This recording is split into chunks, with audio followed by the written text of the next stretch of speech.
there will be no limits on the one Minneapolis that we get to be. We need a tested, progressive mayor who has real results of substance, true depth of experience, and unshakable strength of character to lead our city in this unprecedented time.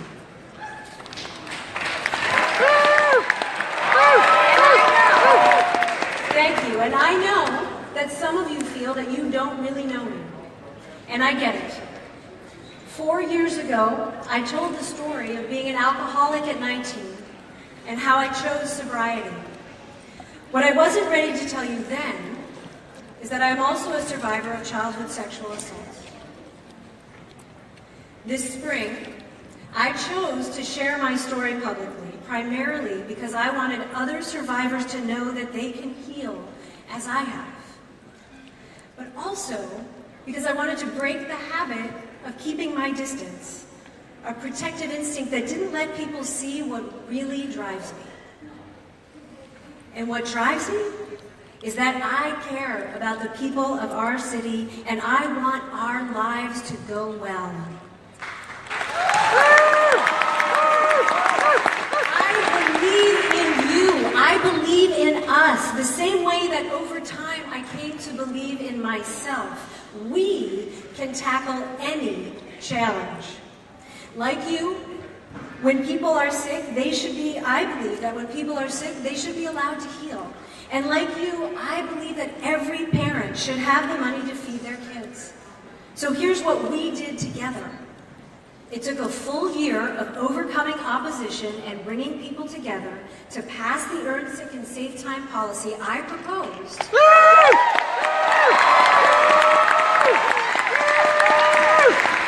It took that year, but we persisted because it was the right thing to do, and now no one working in Minneapolis has to choose between getting well and getting paid. And just last week, I signed the first $15 an hour minimum wage in the Midwest. We did this together, you guys, and we did it right. I paid a political price to demand that tipped workers, predominantly women and people of color, be included with no tip penalty. Some of the men running for mayor wanted to leave them behind. I said no. That is how I work for you as mayor. As I survived and healed from sexual assault, I developed these skills. I can face a problem, create and work through a plan to address it, stand strong when I am tested, and with faith and hard work come through stronger on the other side. These skills are most valuable to our city when we are tested the most.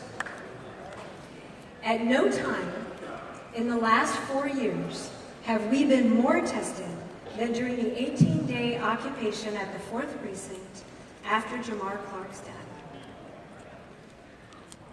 As the person who had and felt the weight of the responsibility for keeping everyone safe, demonstrators, police officers, residents, I made a new choice, one no city, no mayor had made before. I applied the principles of 21st century policing to negotiate the safest possible resolution while protecting everyone's constitutional rights.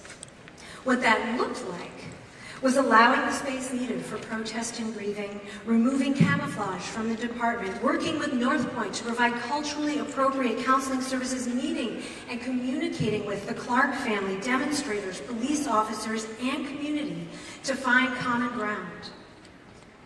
When the Department of Justice evaluated the city's response at my request, they commended all of us for our commitment to reaching a peaceful solution.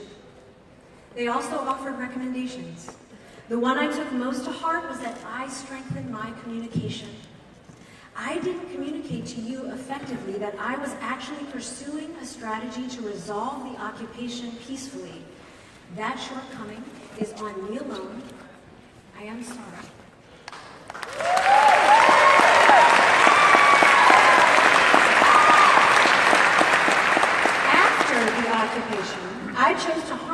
disruption to accelerate our 21st century policing agenda.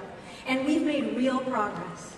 We're not done, but now we have body cameras on every officer who responds to 911 calls, training in crisis intervention, procedural justice, and implicit bias for every single officer, a 5-year Obama administration grant to heal trauma in communities affected by police-involved shootings, and real policy changes that put de-escalation, integrity, and sanctity of life first. And I heard you when you said you wanted to take more responsibility for safety in your neighborhoods. So this year, I invested over $1 million in community-led public safety strategies. No other city or mayor has done more faster to transform policing than I have done and we have done. That's the work of a progressive mayor who has been tested like no other.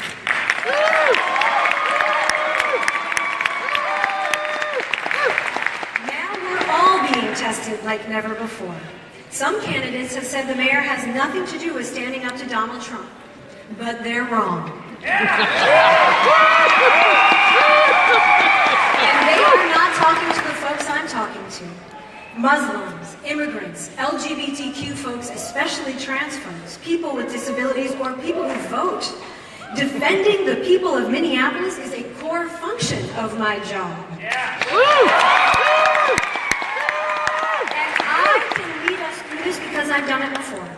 I helped dig Minneapolis out of a deep financial hole, even while Tim Pawlenty tried to bury us under cuts, and I will do the same if Congress and the legislature make good on their threats. None of the men running for mayor is as prepared as I am for what's coming. As recent forums have made painfully clear, they don't even understand how the city's budget and property taxes actually work. When Republican cuts come, they will not be able to protect the vital services we depend on every single day. And that gap in substance also shows up when they take work I'm already doing and propose it like it's their idea.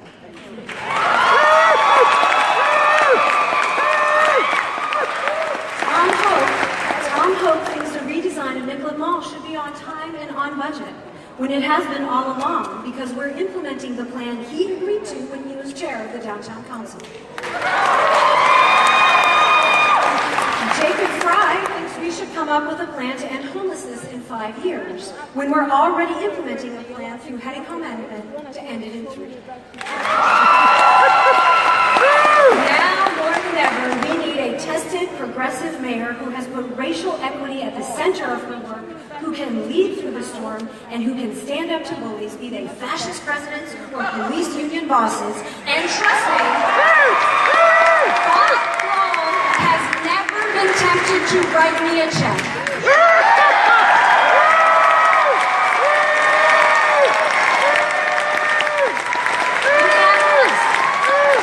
We are a great city, pushing ourselves faster along the path of progressive transformation than any city in America. I can see the one Minneapolis we're going to be, and we look amazing. We'll be a city where investing in our neighborhoods won't drive people out, and where no family faces eviction just so landlords can profit. And you know we'll get there because with me as mayor, I made the city's first investment in preserving naturally occurring affordable housing so we can stem the tide of rising rents.